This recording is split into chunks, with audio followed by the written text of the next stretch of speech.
Salut tout le monde, aujourd'hui je vais vous parler de la paix. La paix qui est le maître du développement, le maître de tout.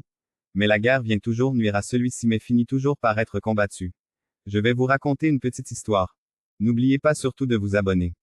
Il était une fois, dans un monde divisé par la guerre et la haine, deux tribus autrefois en paix. Les habitants de la tribu de l'Est vivaient en harmonie avec ceux de la tribu de l'Ouest, échangeant des produits et des connaissances dans un esprit de coopération et de fraternité. Cependant, tout a changé lorsque le fils du chef de la tribu de l'Est, Thomas, est tombé amoureux de la fille du chef de la tribu de l'Ouest, Amara. Leur amour était interdit par les traditions et les lois des deux tribus, en raison des nombreuses années de conflits et de ressentiments entre eux. Malgré cela, Thomas et Amara ont décidé de fuir ensemble pour échapper à la colère de leur famille. Après des semaines d'errance, ils ont trouvé refuge dans une vallée isolée, loin de toute civilisation.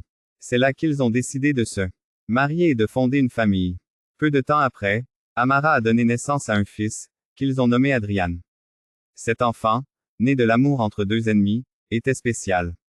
Il avait le pouvoir de calmer les esprits et d'apaiser les cœurs en conflit. Dès son plus jeune âge, il montrait une sagesse et une compassion bien au-delà de ses années. Un jour, tandis qu'Adrian jouait près de la rivière, il a rencontré deux enfants des tribus en conflit. Au lieu de se battre comme le voulaient leurs parents, les enfants ont commencé à jouer ensemble, riant et s'amusant comme s'ils étaient frères et sœurs. Adrian les a regardés avec un sourire, réalisant qu'il avait un don spécial pour réunir les gens.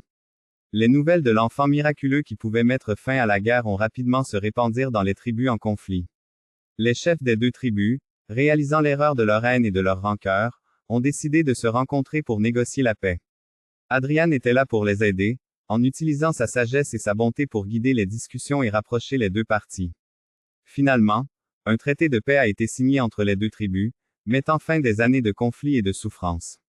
Adrian était devenu le symbole de l'espoir et de la réconciliation pour tous.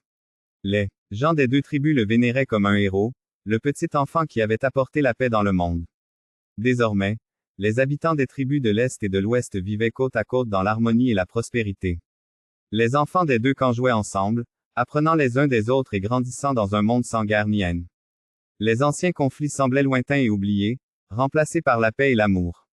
Adrian était devenu un leader respecté, aidant les gens à surmonter leurs différences et à travailler ensemble pour un avenir meilleur. Sa sagesse et sa bonté étaient infinies, et son sourire illuminait le visage de tous ceux qui le rencontraient.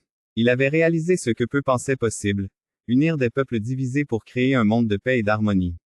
Ainsi, l'histoire de Thomas, Amara et Adrian fut racontée pendant des générations, comme un rappel de la force de l'amour et de la compassion pour surmonter la guerre et la haine. Leur famille était devenue une légende, un exemple vivant de ce que le monde pouvait être si les gens laissaient de côté leurs différences pour travailler ensemble vers un objectif commun, la paix. Car, comme l'avait prouvé le petit Adrian, la paix était possible, même dans les moments les plus sombres.